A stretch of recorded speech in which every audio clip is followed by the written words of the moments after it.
वक्त मिल रही है, किसानों के खाते में पहुंची फसल बीमा की राशि। मध्य प्रदेश की खबर जिसमें किसानों के खाते में आई है 100 रुपए से भी कम की राशि। ये बड़ी खबर इस वक्त की मिल रही है।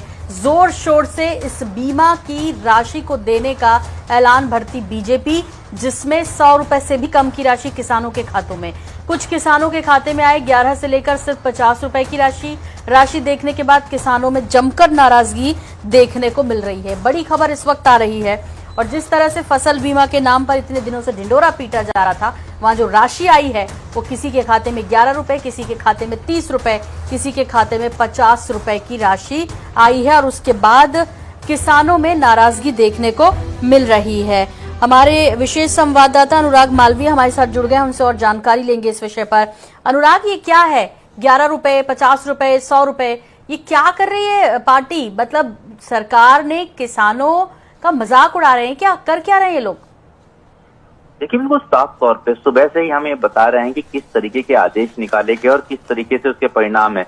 दरअसल ये एक ऐसा आदेश था कृषि विभाग का जिसने सबसे ज्यादा मुश्किलें खड़ी की। कृषि विभाग के साथ राजस्व विभाग ने अपने अपने तरीके से 2 आदेश निकाले, जिसका मूल कारण है ये परेशानी और इस तरीके से किसानों का मजाक।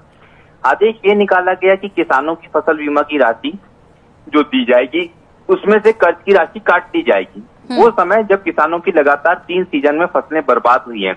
उसके बाद 3 फसलों के बर्बाद होने के बाद राहत के नाम पे किसानों के खाते में सारी राहत का टोटल रिमेनिंग जो आ रहा है वो 40 रुपए, 50 रुपए, 100 रुपए आ रहा है। हम समझ सकते हैं किस तरीके का मजाक ये किसानों के साथ हुआ और उनके हालात क्या होंगे। और वो उस समय जब तीसरी फसल भी पूरी तरह बर्बाद हुई है, किसानों ने इस बार बीज भी महंगा खरीदा था। 6 रुपए की दर से बीज खरीदा गया था सोयाबीन का, जो अतिवृष्टि में फसल बर्बाद हुई है। उसके बाद अगर हम देखें तो अगर सवाल ये उठता है कि 10 किलो बीज की कीमत भी किसान को नहीं मिली है, तो किस तरीके का नुकसान किसानों को यहाँ पर हुआ है, किस तरीके का मजाक किसानों के साथ यहाँ हुआ है,